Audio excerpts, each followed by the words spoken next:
Então passou a PEC do teto, finalmente, apesar de todos os bundaços e protestos da esquerda, vai para a sanção do Temer, duvido que vai vetar. Bom, passou, e o que isso significa, para onde que a gente vai agora e o que esperar do futuro? Primeiro, a coisa mais lógica que isso significa é que agora você vai ter que fazer uma reforma da Previdência, goste ou não goste, ache ou não ache, vai ter que fazer. Porque tem o teto, não pode estourar, não tem limite de gastos, e se a Previdência continuar crescendo o seu déficit, porque tem essa mentira de que ela não é deficitária, é ridículo que isso ainda seja levado a sério, mas enfim, se esse déficit continuar subindo, vai ter que reduzir gastos de outro lado, que vai ser educação e saúde, porque não tem o que cortar, e daí ferrou. Então você vai ter que fazer uma reforma da Previdência e acabou. Acabou a história. Não tem mais conversa disso.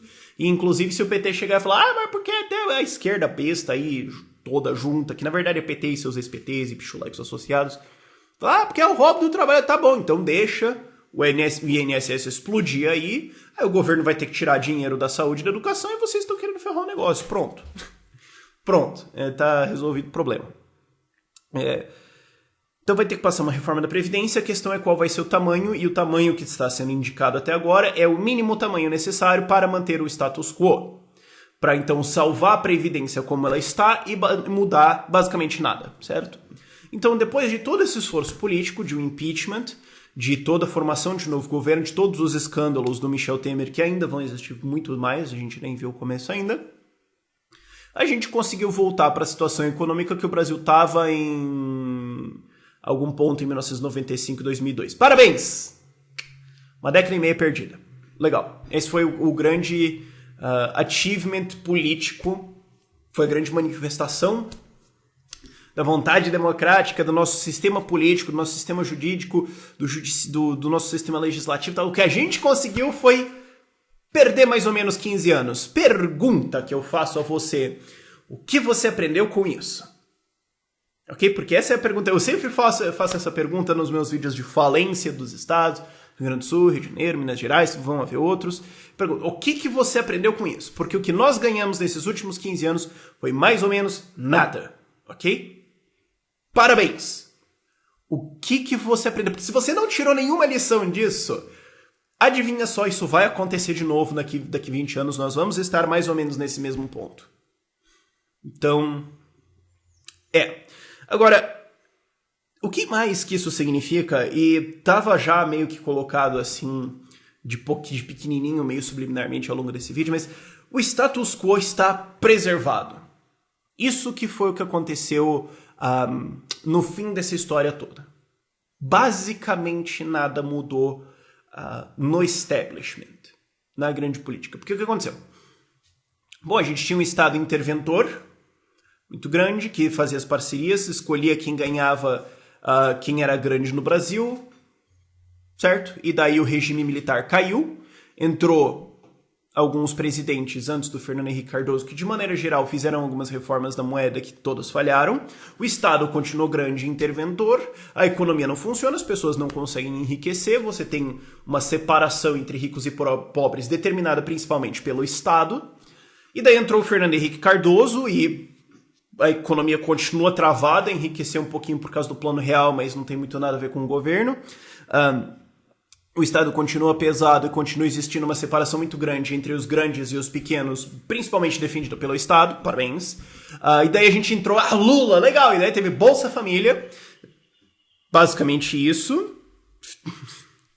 E o Estado continuou pesado, ficou ainda mais pesado, continua intervindo na economia, é basicamente impossível empreender no Brasil sem se envolver com corrupção de maneira geral. As pessoas não conseguem enriquecer, a CLT continua travando tudo e ainda existe uma grande diferença entre quem manda chuva e quem toma a merda na cabeça o dia inteiro. E essa diferença é principalmente protegida pelo Estado, entrou a Dilma e isso ficou mais forte, e agora tem o Temer e estamos no mesmo lugar. Grande achievement brasileiro. O que você aprendeu com isso tudo? Qual foi a grande lição que você quer tirar disso? Porque assim, note como o Temer fez e fará ainda a reforma absolutamente mínima necessária para manter tudo igual. Porque assim, por que o Temer e suas equipes associadas e Orcrim associada, porque sim, ele é parte da organização criminosa que pilhou e pilha ainda hoje o Brasil, ok? Por que eles estão salvando a economia? Que eles te amam? Por um amor à coisa pública? Por um amor ao desenvolvimento? Por uma noção de que o Brasil... Não, eles estão salvando a economia porque se a economia fosse pro saco, se não passasse uma PEC do teto, nenhuma reforma da Previdência, o Brasil falisse, serviços públicos colapsassem, os bancos quebrassem. O banco no Brasil é mais difícil quebrar, são um pouco mais estáveis que o resto do mundo. Mas enfim, se isso tudo colapsasse, você e todas as pessoas ao seu redor iam ficar estritamente putas da cara e iam todo mundo marchar pra Brasília e tocar fogo nas coisas até alguma coisa ser resolvida. E o establishment ia cair. Que é o que tava rolando, assim, em 2013. Que é o que tava rolando, assim, em 2015. Que rolou esse ano. A galera está putíssima da cara com essa situação econômica. Eles reconhecem, as pessoas sabem, de maneira mais ou menos explícita, que para você se dar bem no Brasil, você tem que ser amigo do governo, certo? Você vai ter que ficar de joelhos e pôr certas coisas na sua boca. Talvez role um troca-troca, mas enfim... As pessoas sabem disso, as pessoas sabem que isso, mais ou menos explicitamente, que isso não mudou muito. O desemprego está enorme, as pessoas estão pelo menos se refugiando na economia informal, mas tá tudo igual. Agora, se a economia colapsa, aí você tem a galera puta da cara e eles vão quebrar tudo. Eles vão quebrar tudo. E esses grandes partidos que existem, PT, PMDB, PSDB... E todos os seus grandes, seus menores ao redor, PDT, democratas, blá, blá, blá, blá, blá, blá, todos eles sabem que eles seriam destruídos se esta revolta econômica acontecesse. Então eles estão distribuindo pão e garantindo que o pão vai continuar chegando na sua casa para que não haja uma revolução das guilhotinas. É simples. Não é por amor a você, não é por amor à economia, não é... Para.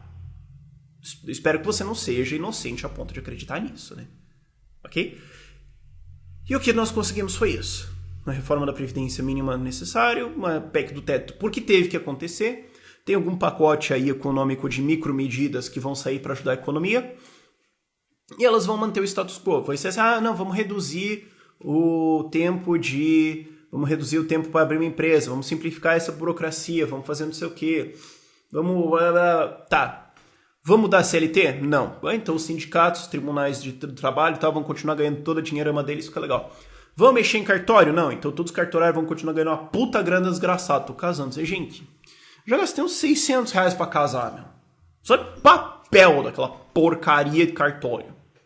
Vai mexer nisso? Não vai. Tô uma raiva de cartório ultimamente que vocês não têm ideia. Vai mexer na grande estrutura política? Não vai. Vai mexer na grande estrutura econômica, certo? Abolir agências de regulamentação, abrir o mercado? Não. Não vai. Todo mundo sabe.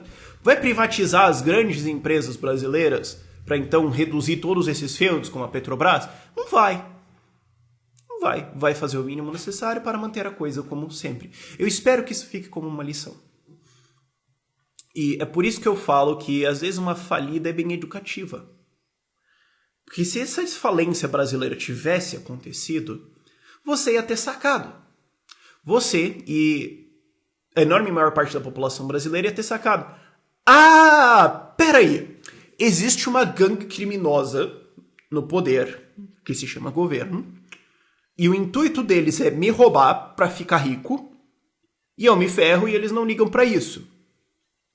E se eu ficar parado, eles vão continuar me roubando e eu vou sustentar eles pro resto da minha vida. E não importa como eu faça, ou como eu vote, ou o que eu faça, vai existir uma outra gangue criminosa lá em poder que vai mandar na minha vida. Eu tô a fim de queimar algumas coisas. Não, então a gente perdeu essa oportunidade de ter esse aprendizado. Talvez ela ainda venha. Mas eu espero, sinceramente, que alguns de vocês tenham aprendido essa lição e possam ensinar ela a outros. O que a gente pode esperar economicamente agora é isso. No máximo, um status quo no fim das contas. Os grandes empreiteiros continuarão sendo os grandes empreiteiros porque o governo assim escolhe. E isso é independente de partido. Podia ser o PT, o PMDB, o PSDB, o raio que o par tá lá dentro. Eles iam ainda escolher os ganhadores, certo? Dá certo no Brasil quem é o amigo do rei. Quem já tem uma joelheira conveniente já está acostumado com a posição. Isso não vai mudar.